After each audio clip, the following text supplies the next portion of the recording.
Hey y'all, welcome to the next Odyssey video. This one spans about the entire month of May. This is all the footage I have from May. As Odyssey's training progressed, it was pretty repetitive as I like to build a very solid, thorough foundation on the green horses. So less and less got filmed and I'll just show you updates from his progress. This was one of the first rides that he had out over in the jump field where we typically ride our horses. He did really well. He wasn't fazed by the big open space. As you can see, he's carrying around a bit. I still have the reins on the halter, so there's no pressure on the bit yet, as I just wanted him to get used to it. But I did have his teeth done by the dentist, and they looked pretty good. There were definitely some sharp points, which may account for some of the sensitivity that he had on his face. So I'm really glad I had that done. I always have horses' teeth done before I put a bit in their mouth. So the first few times I just have them carry around the bit and get used to the feeling of it in their mouth, and there's no pressure on it at all as the reins are still on the halter.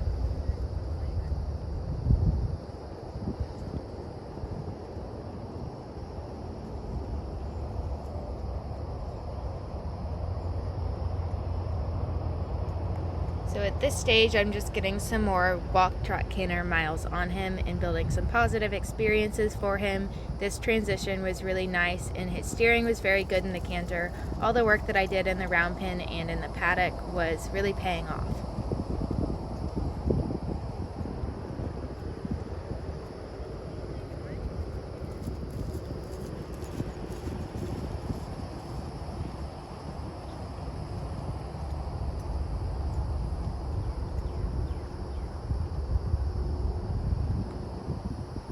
And then I decided to hop him over a couple logs just so he could get some practice jumping. He was really super brave and stayed pretty straight to them.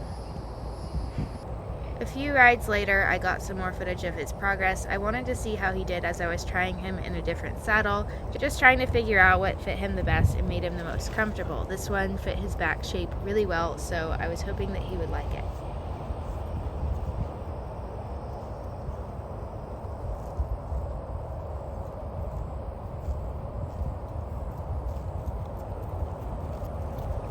You can see he was drifting a little bit on our circle and sort of leaning his shoulder off to the left. That's pretty typical with the green horses, so I was ignoring it for the most part, just trying to make our circles a bit smaller. But it's hard for a horse to figure out how to balance on a circle when they're used to moving in mostly straight lines in the wild, so I was just letting him figure it out and not making a huge deal of it. Smaller and rounder circles will come with him building up some more balance and strength.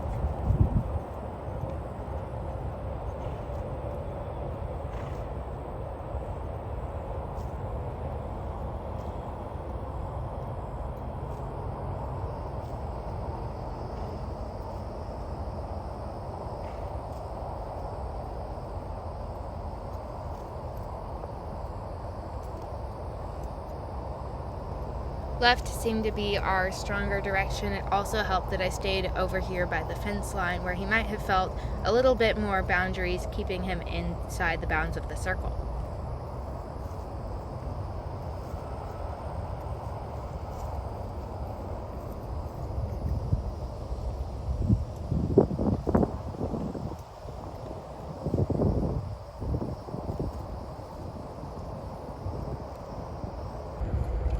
A few rides later, I wanted to hop him over a couple of actual jumps instead of logs for the first time. I didn't really catch his first couple attempts where he did have to stop and look at it, and there was a couple times he tried to go out to the side because in his mind he was like, this is an obstacle, I can't possibly get over it. It's much easier to go around. And so I just had to help him figure that out and just stay super encouraging for him.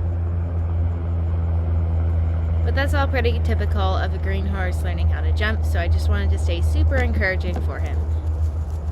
Eventually we progressed to riding with the reins on the bit, as you can see here. This was our first time coming up to a little oxer, and this took him quite by surprise. Woo! Man, that was a good old reining horse stop. His hocks touched.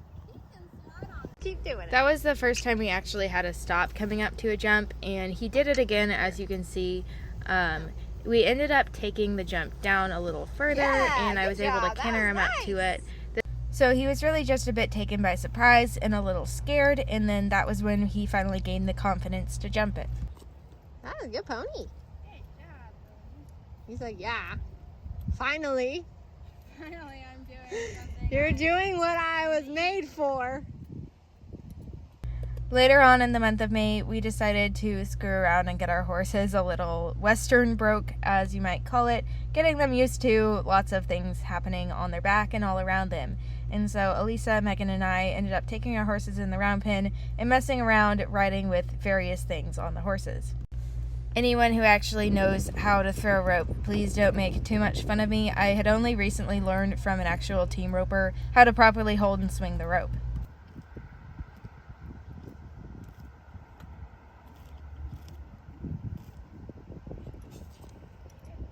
Yeah, it's pretty solid.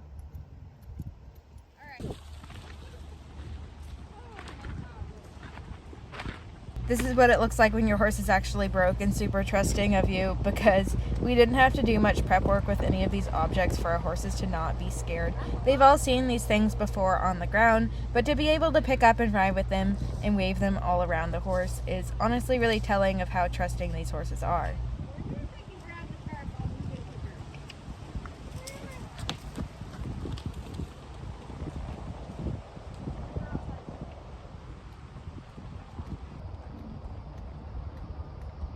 I would like to coin a new training term. I call this the pinwheel of doom. It is a patented method.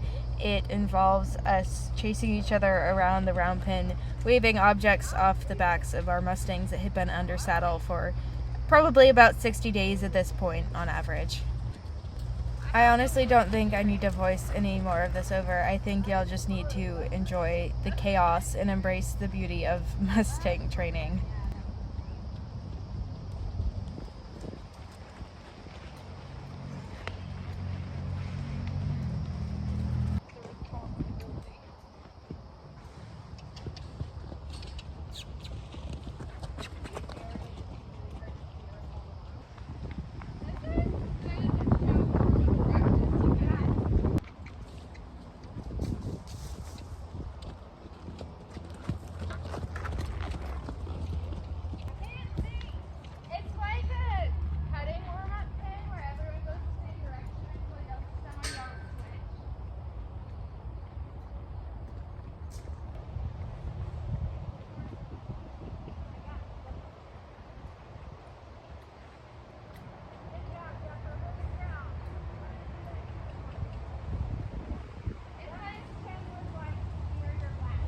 I was definitely doing this wrong. Canoeing and swinging rope is really hard.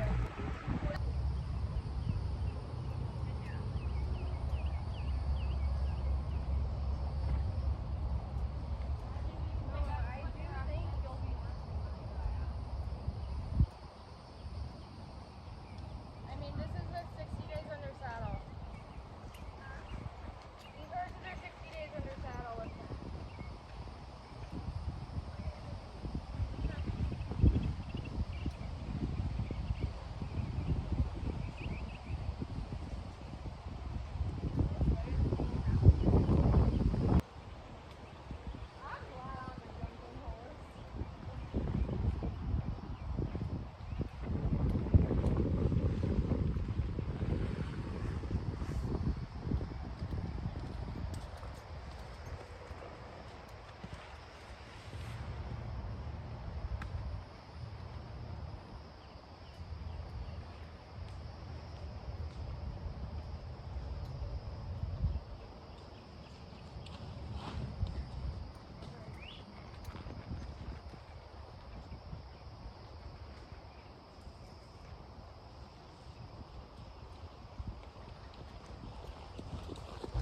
Thank y'all for watching all of the chaos that was getting our Mustang super broke. I hope y'all enjoyed and found this entertaining, and stay tuned for future Odyssey videos.